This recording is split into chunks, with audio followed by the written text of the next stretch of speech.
The latest Inside Infinite blog has been released by 343, giving us a deeper dive and look into the upcoming Halo Infinite.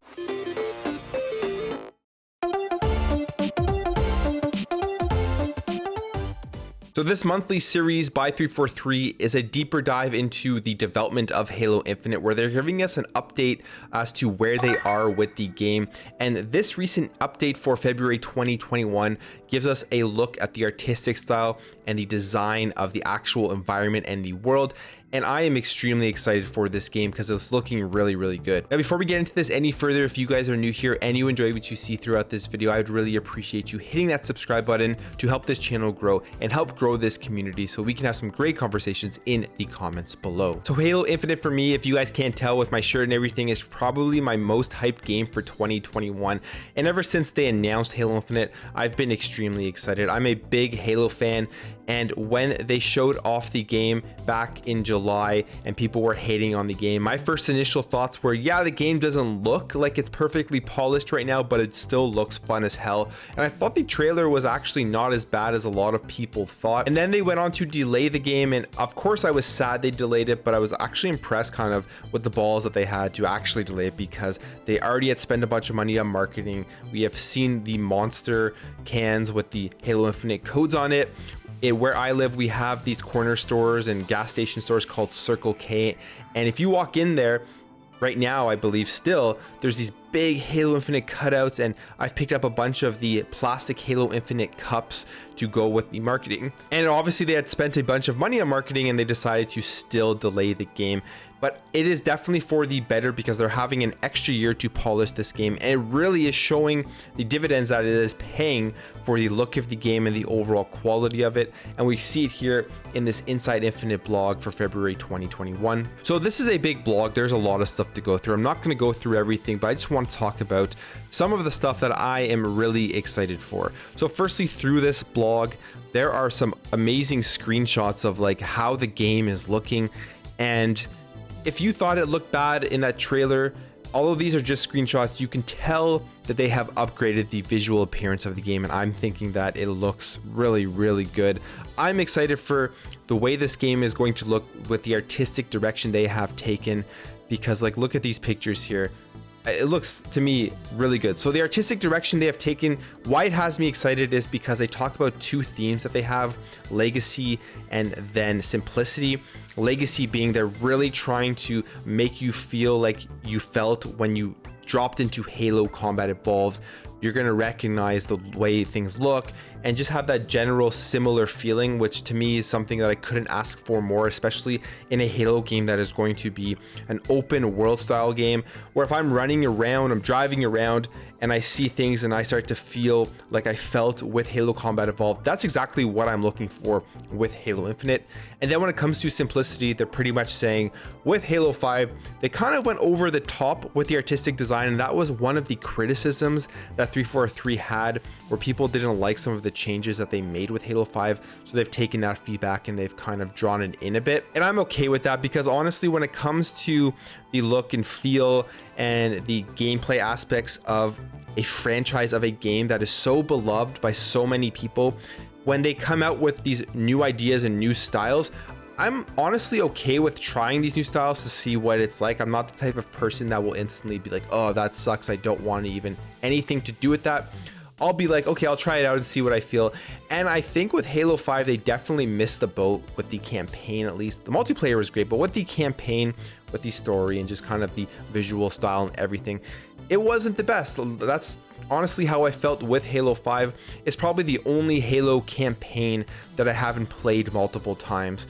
So I'm really excited for what they're doing with Halo Infinite by kind of going back to the roots, but also giving us this brand new open world that we're going to be able to explore and kind of take on in the way that we want. Another couple of awesome things that they talked about in this blog is the day and night system. So Halo Infinite is going to have a day and night system. So here is a day shot, and then you go down here and here is a night shot. And honestly, the night shot I think looks even better than the day shot. It looks super cool and ominous, and just like also peaceful at the same time, I guess because the sun is going down.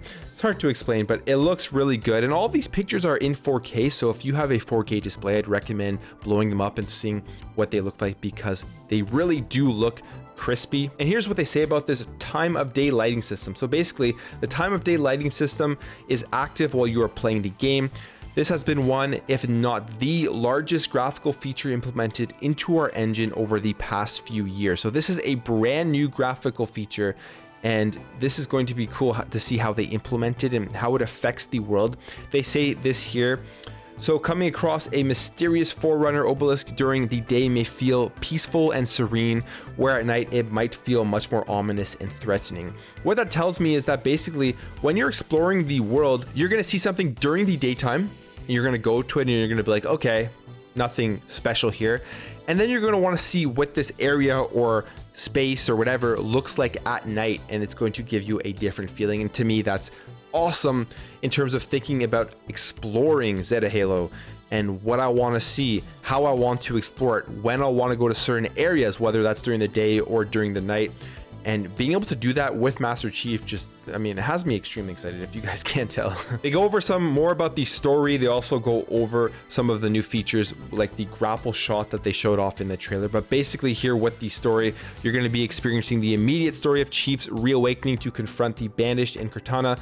But if you look around, you may find a glimpse into the future as well. So I'm excited to see more about that. I don't really want to get too much into the story, because I kind of want to go into this with as little information about what's going to happen in Halo Infinite as possible, and I just want to be surprised by the stuff. So I'm not going to get too much into that, but they do have a golden path, obviously, which is like your primary objective. And at the same time, you're going to be able to have the open play and the open areas to explore and kind of do what you want before you head off to the main objectives. And in terms of traversal, it sounds like the grapple shot is going to really give a lot of more verticality to the game, whereas in previous Halos, you could get to certain areas, whether you were in a Banshee or whatever. However, you couldn't get high just by being Master Chief himself for a lot of the areas. With the grapple shot, it seems like it's going to allow you to get to certain areas that you could have never thought of getting to in previous Halo games. With the grapple shot, like I said, when they first showed it off, I thought that it looked really cool, really fun as an additional mechanic to Master Chief. I think it's going to bring a lot in terms of the organic explosions, organic just things that will occur through the world, how you take on enemies. And I think that will be awesome for like sharing screenshots, sharing videos when something crazy happens, like if you grapple something that explodes and then everything else blows up around it. I think that's going to be a lot of fun, and I think people will come up with just some crazy stuff to share because of the grapple shot. So I think it's a great addition. I'm not sure what the consensus was about the grapple shot when they showed it off, but let me know what you guys think about the grapple shot in the comments below. Then we got another screenshot here, and again, I think it looks great. But here is the end of the blog, and something that I find is really important and I'm very happy to see is that right now we're at the end of February, we're going into March, and it looks like they're pretty much done the core of the game and they're just onto polishing items. So as they say here, the art team, like most of the development teams, are quickly wrapping up all of the remaining tasks, polishing items as they approach bug fix and performance stage of the game's production. They'll be spending time in the final months fixing bugs ranging from floating trees to T-posing enemies, as well as ensuring that the game runs smoothly across all platforms. So it really looks like they could have released this game in November of 2020. It would have not been as polished as it is now. They probably would have been continuously adding updates as we go. And it would have been a launch that would have been hit with a lot of critical feedback because it wasn't completely polished and completely done when it came out. So that year delay was extremely important. Sounds like it's very good that they did this. And when this game comes out in November of 2021, my expectations are it will be a really polished game.